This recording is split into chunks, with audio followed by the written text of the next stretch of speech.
Ora, bom dia a todos. Hoje, terça-feira, dia 27 de julho do ano da graça 2021, vamos continuar as leituras do livro de Cândido Figueiredo, Os Meus Serões. Trata-se de uma autobiografia, como temos vindo a referir nas últimas gravações, e de uma obra póstuma. Foi publicado em 1928 pela Livraria Clássica Editora. Hoje vamos debruçar-nos, vamos ler, vamos proceder à leitura do 9º capítulo, que tem por subtítulo Compêndios e Amores. Então, passo a ler. Nos 2 anos imediatos, concluí os exames das disciplinas do liceu, entre as quais apreciei especialmente a Geografia e a História, obtendo nas minhas provas classificação distinta e não ligando nunca a devida importância à geometria, à filosofia e ao desenho. É que, afora o meu menor apreço em que eu tinha estas disciplinas, a literatura tomava-me tempo em detrimento dos trabalhos escolares. Agora, já me não limitava a versejar e prosear nas folhas volantes da Gazeta Noticiosa e Política o variado. Procurava relacionar-me com revistas literárias propriamente ditas, e a primeira, que entrou no meu conhecimento, foram os Hinos e Flores, revista conimbricense dirigida por Alfredo Elísio Pinto de Almeida, que foi depois comerciante no Brasil e de quem há filhos em Lisboa, o Sr. Agrónomo Pinto de Almeida, por exemplo.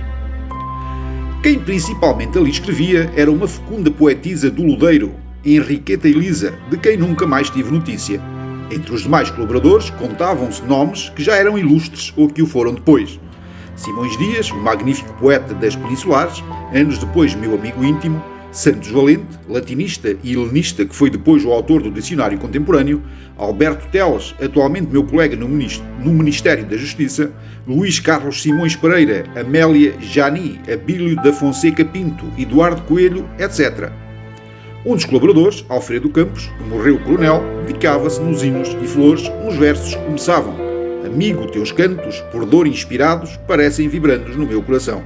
Mas os meus cantos pouco ou nada se mostravam naquela revista em que publiquei algumas prosas, receoso de que os meus versos não soassem bem no concerto de tantos nomes ilustres. Os Hinos e Flores duraram um ano, novembro de 1862 a novembro de 1863. Mas quando eles morriam, nascia em Coimbra outra revista, a Crisálida, que durou até aos fins de 1864 e em que só publiquei versos, muitos versos. A Crisálida fundara-se para ajudar a viver um estudante pobre, Duarte de Vasconcelos, que morreu juiz da Relação do Porto. Ele administrava a revista e Teófilo Braga e Simões Dias apresentavam-se como redatores.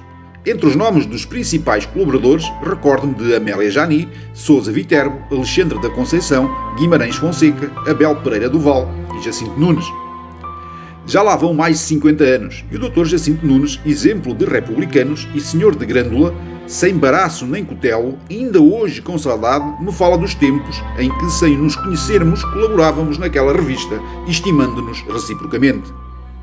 Naquele tempo, a minha fecundidade métrica tinha, entre outras, a seguinte explicação. É que eu, então aluno interno do seminário diocesano, sentia a necessidade de expandir em verso a tristeza do meu insulamento naquela espécie de cenóbio, de onde só podiam sair em época de férias. Acresce que, a 200 ou 300 passos do edifício do seminário, morava uma criatura loira de que da sua janela, sobre o jardim, estirava os olhos até à janela da minha cela, de onde eu a contemplava durante horas, gizando rimas que, embora sugeridas por aquela criatura, não eram lidas por ela, mas só por quem lesse a Crisálida. Nunca lhe falei realmente, mas quando eu saía do seminário, ou ele regressava de férias, havia nela um gesto ou um sorriso que me compensava das tristezas do meu longo insulamento. Chamava-se Margarida, tinha 16 anos e era filha do Dr. Abel Acácio da Silva Sequeira, pessoa muito considerada na cidade. Havia quem soubesse da inclinação daquela criança para o vizinho seminarista, mas nada obstou a que a casassem com um primo. Um ano depois, aos 17 da sua idade, falecia. Grande parte dos versos, que constituem o meu primeiro livro, Quadros Cambiantes, se ressentem daquele inocente idílio, daquele casamento, daquela morte. A última palavra daquele livro é o nome de Margarida. O reitor, o vice-reitor e o prefeito do seminário não liam versos, mas sabiam que eu escrevia para os jornais, que traduzia em folhetins do viriato o último A Bencerragem de Chateaubriand, que fazia crónicas literárias para o periódico Distrito da Guarda e vigiavam-me insistentemente, insinuando-me que eu não devia nem podia gastar tempo com literatices impróprias de quem se destina, como lhes parecia que eu me destinava, à vida eclesiástica, e nada de ler profanos, e nada de ler livros profanos, sobretudo romances. É claro, portanto, que eu não podia ter na minha cela outros livros que não fossem os compêndios escolares ou algum tratado místico, e contudo consegui ler e estudar muitos livros profanos, incluindo-se neles quantos livros Camilo Castelo Branco tinha publicado até então e que, um a um, me eram emprestados pelo meu amigo Alfredo Campos, aluno do liceu, cujas aulas funcionavam no resto do chão do seminário, de par com as aulas deste, havendo portanto ocasião para a entrega pessoal e oculta dos livros, que o Alfredo podia adquirir. Data dessa época o meu entusiasmo pelos escritos de Camilo, cuja influência foi decisiva no meu amor à pureza e correção da linguagem. A afeição dos colegas e a boa disposição dos professores compensavam-me sobejamente a antipatia com que me distinguiram os dirigentes da casa. Entre os meus professores do seminário, distinguia-se pela sua bondade e pelo seu saber o Dr. Tomás Gomes de Almeida, que foi depois bispo da Guarda e a quem eu devi as primeiras lições da língua grega.